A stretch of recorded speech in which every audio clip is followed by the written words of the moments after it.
Hi everyone, my name is Philippou, and this is my bracket.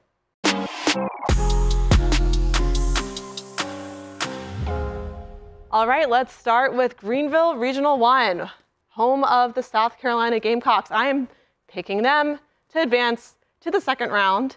Sorry, Norfolk State. And then we have a really interesting 8-9 matchup here. Marquette is a really gritty team, but I do like South Florida's offense here, so I'm going to pick them to advance and play South Carolina in the second round. Then we have Oklahoma-Portland. I like the Sooners here. Again, a really good offense, really high scoring. And then UCLA, I'm picking the Bruins to advance against Sacramento State and then face Oklahoma in the next round. Then we are going to go over to the south part of this corner of the bracket. I cannot tell you how much time I've thought about this kind of pod in South Bend, because I think Creighton, Illinois, and even Mississippi State, who will be playing in that first round game against Illinois, is really intriguing matchup. But I went back and forth. I'm going to pick Creighton to advance here. I'm going to lean on the fact that they have a lot of experience coming from last year's NCAA tournament run, but I would not be shocked if Illinois and Shauna Green get the job done and make that upset happen. Then we have Notre Dame.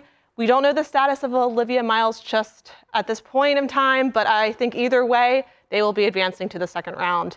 Arizona, West Virginia, picking the Wildcats here, and then Maryland, got to go with my hometown Terps, at least for the time being. And then we will go over to Greenville 2. Indiana, gonna get past Tennessee Tech very easily. Really interesting matchup here, more of a defensive-minded team, and then a team that's really good at shooting. I'm going to pick the shooters at Oklahoma State to advance. Another really interesting 5-12 matchup.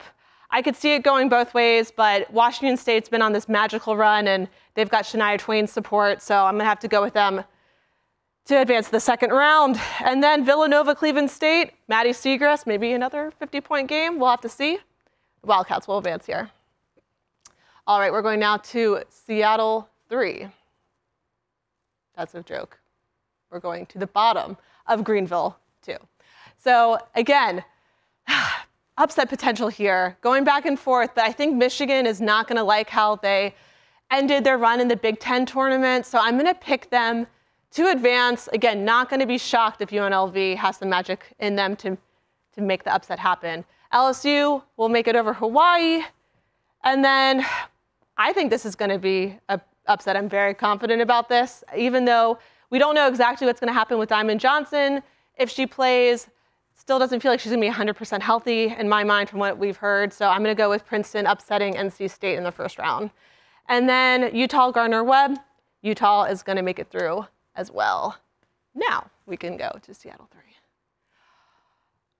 All right, Virginia Tech, going to make it very easily to the second round.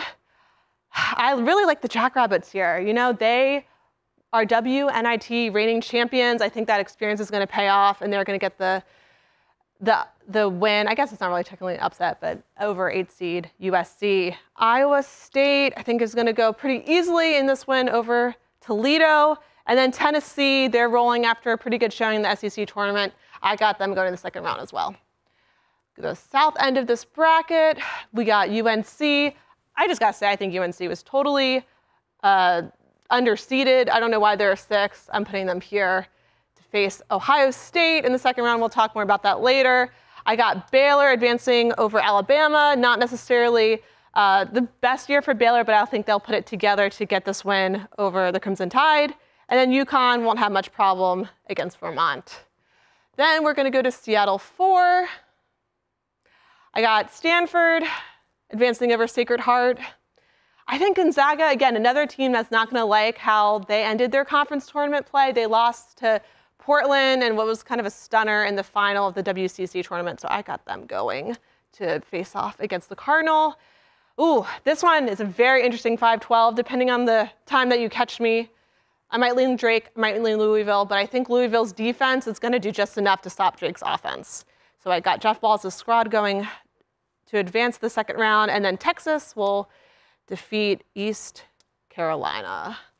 Then we go to the south part of this bracket. Yeah, I'm going to go with Middle Tennessee here, another kind of offensively minded team that I think is going to be able to exploit Colorado. I got Duke getting past Iona. Yeah, so Florida State's interesting because we don't quite know the status of Tania Latson, but I've seen Coach Abe, formerly at UCF, now at Georgia. I've seen her defenses at work in the NCAA tournament, so I'm going to pick her to get the upset done. They almost took out UConn last year, at least you forget. So Iowa, they won't have much trouble there either. So now we have all of the first round games done. Let's go back to the second round. So South Carolina, I don't have them losing. Well, really, spoiler alert, ever in this tournament. But they'll advance to the Sweet 16. I got UCLA making that rematch happen. I love Kiki Rice and Charisma Osborne working in the backcourt. I think they're going to make some great things happen in that matchup. So this is interesting. This is where I think the Olivia Miles injury is going to come into play. I'm kind of operating under the assumption that she won't be playing, which means I'm going to pick Creighton to return to the Sweet 16. Really tough break for the Fighting Irish with those injuries. Then got to go with Maryland. I think they've been playing really well as the season's gone on. Brenda Fries has done a great job making all those pieces come together. So we got that whole regional set. Let's go to Greenville, Regional 2.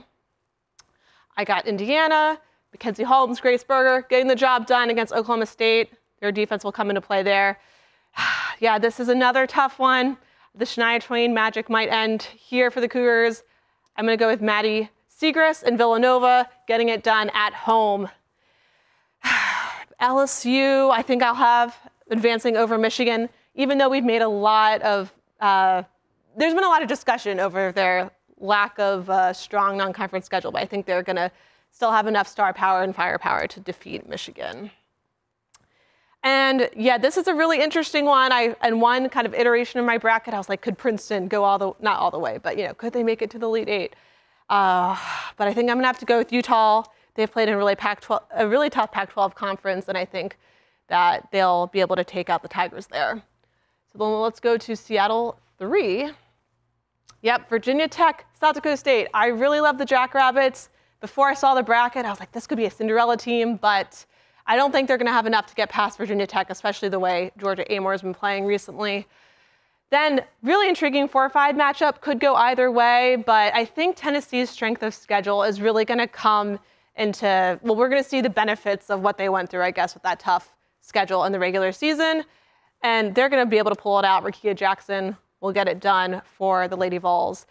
I cannot believe this is a second round game. This should be illegal, but I'm going to pick Ohio State. I think, especially with J.C. Sheldon back in the mix, they're really, really tough 3 seed, and they're also home. So bad draw for the Tar Heels, but we're going to go with the Buckeyes there. And then UConn, again, I think that they've been playing really well, especially with AZ Fudd back in the lineup. Aaliyah Edwards, Dorka Juhas getting it done inside. So I have them advancing to the Sweet 16 as well. And then let's go to Seattle 4. JK, we have to go here. Okay.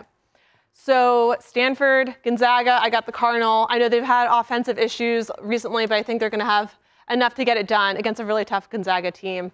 Then, yeah, this is another one that could go either way. I think Texas, I've just been a little concerned because they've been so injured throughout the year. Louisville seems to be going in the right direction because their defense is kind of coming into fruition. So I think I'm going to pick Louisville here, but could definitely be Texas. I am going to pick a big upset in Middle Tennessee advancing the Sweet 16 because I just don't think Duke can score reliably. They've had a lot of 40-point games recently, and that makes me very nervous come tournament time. So I think Middle Tennessee's offense can outlast Duke's really good defense. And then as good as Georgia can be defensively, I don't think they're going to be able to stop Iowa's high-powered offense. So that will be our Sweet 16. And now we get to pick for the Elite Eight. Okay, so this was a matchup we saw during the season, and UCLA actually held its own pretty well against the Gamecocks, but South Carolina does really, really well when it faces a team that it played earlier in the season, so I think that's going to go into the Gamecocks' favor. Then I have Maryland continuing on this great run. They're going to take down Creighton. Sorry, Blue Jays, you're not a repeat of the magical run exactly that they had last year. Stanford, again, is going to get past Louisville, even though I could see this game being a struggle a little bit because of Stanford's offensive issues, Louisville being very good defensively. And then, yeah, Iowa, Caitlin Clark, what more can you say?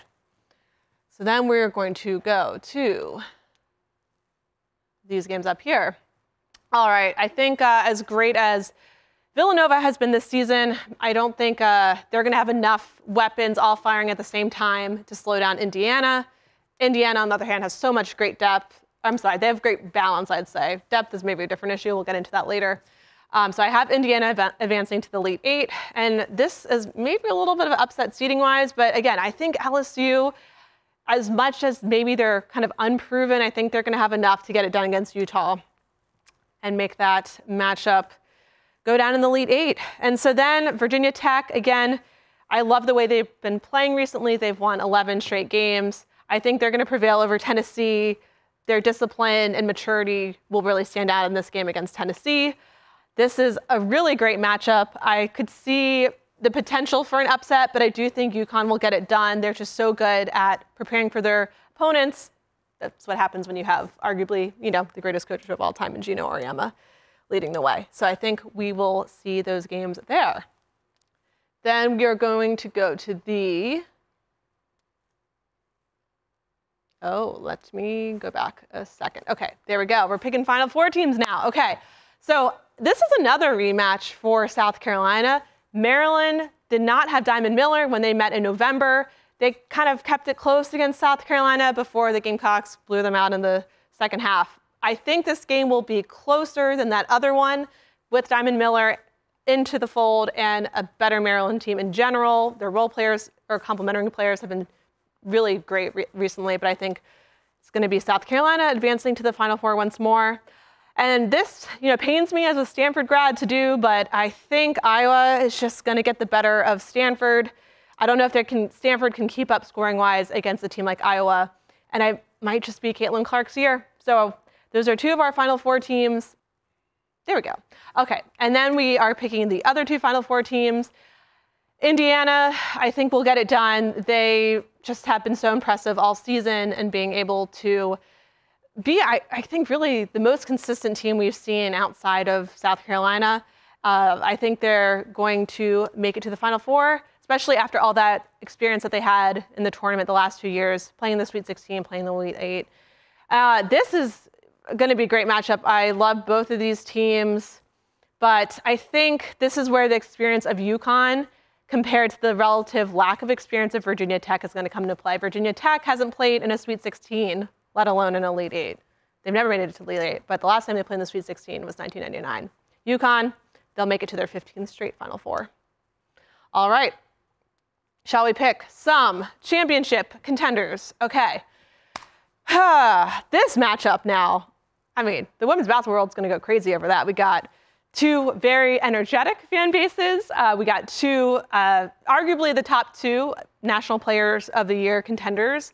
Yeah, I think South Carolina, again, I don't see them losing with their defense. And again, their ability to score, I don't think we talk enough about how much better they have been on the offensive end, Zaya Cook included, and then Camila Cardoso coming off the bench. They're going to be able to get it done and advance to the championship game for the second straight year. And I do have UConn taking down Indiana. I think that this could be the game where AZ Fudd goes off.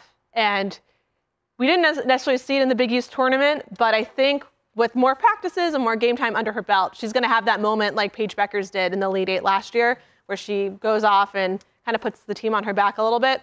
She'll make sure UConn is playing for the championship. So a rematch of last year's national title game, and I actually do think it is going to be going the same way, where South Carolina is going to beat UConn.